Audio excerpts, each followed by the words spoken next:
Hey folks, Evil DM here. I'm doing a review today of G-coreX, or G-core Rules X 10-year anniversary edition of G-core by Jay Parker.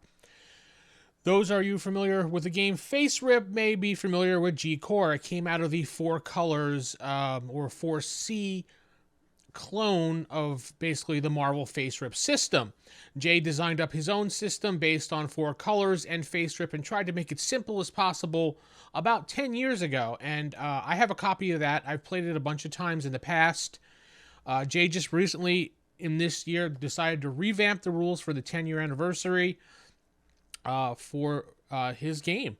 And we got a hell of a lot more stuff in this as far as the game is concerned.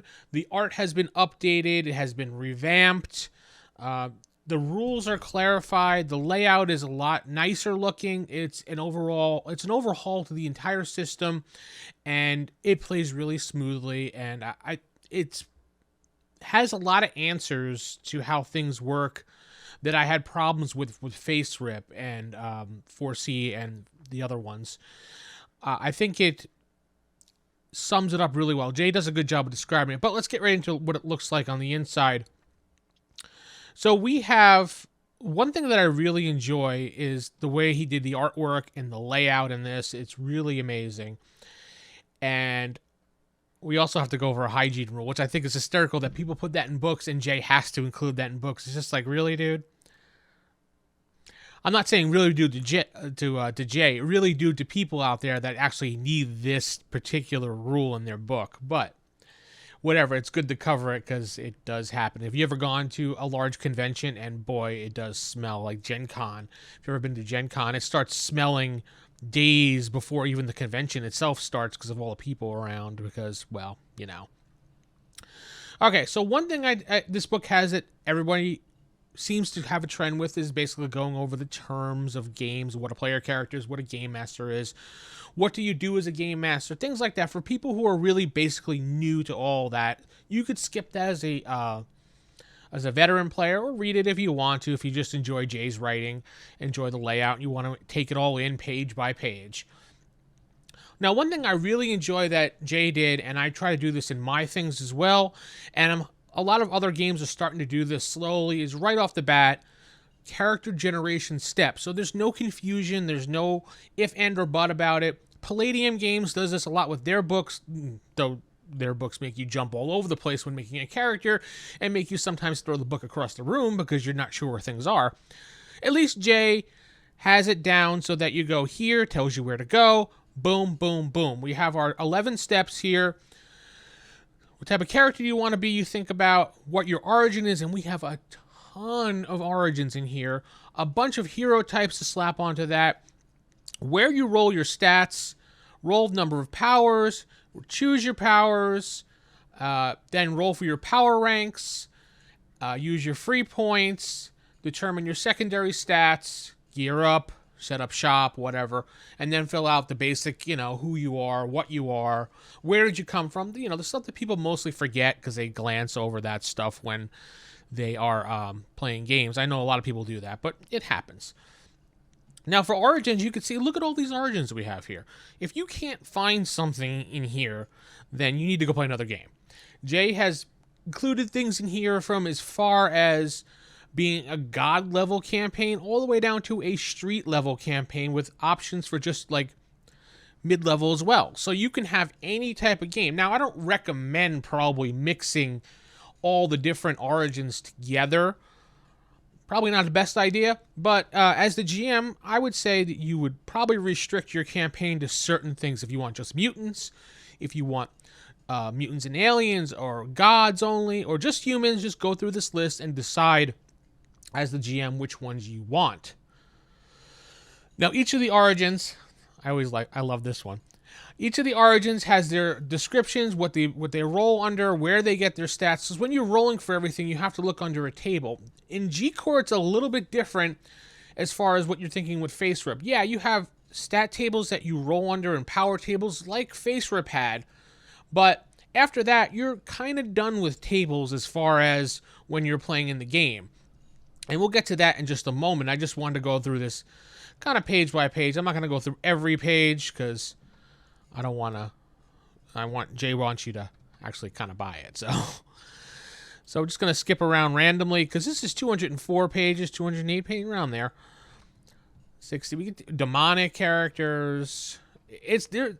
I like how everything's put together. And then I like in the middle, it stops like with a comic book type cover to, from a blast from the past. And it's just really cool how they do it.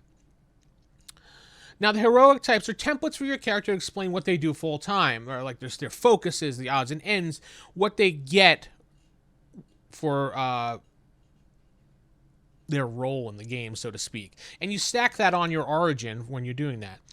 Now, what I really wanted to get to, because a lot of people don't know, but the mechanics of the game itself. So the basic mechanic of G-core, G-core is you take your stat and your special focus, and you roll 1d10. Face rip is 1d100 or percentile dice, or 1d100, yeah. This is basically just 1d10 you roll. You're rolling a single 10-sided die. Do I have one here on the table? No, I don't. A single, and you use that as a percentage. So if you roll a 2, that's 20%. If you roll a 3, 30%, 4, so on and so forth. Basically, you're adding your stat plus the special focus plus the 1d10 versus what the other player or NPC will have, and the higher result wins. Ties, you get to roll off again or whatever, depending on what you want to do. But there's also static rolls too. So think of other systems like D6 Star Wars or D20 D&D when they have target numbers or difficulty numbers. This game does take that into effect as well. There is static rolls which the GM can determine and add those together, and that's the roll you have to beat when you're doing something. Or the GM can roll as well and do whatever he wants to do as well. So that is basically the game in a nutshell. The mechanics of the game are really cool. It plays really fast. You don't have to be constantly looking at charts and things like that. It does have charts as far as how to describe, like your stats are the moxie, the smarts, the perception, your spirit. All those things are in here, and it has an actual description of what they are, and also gives you like a rank number like Marvel had. So like 2 would be pathetic, 5 below average, 8 is average, 10 is decent, typical Joe, so on and so forth. But each one has their own little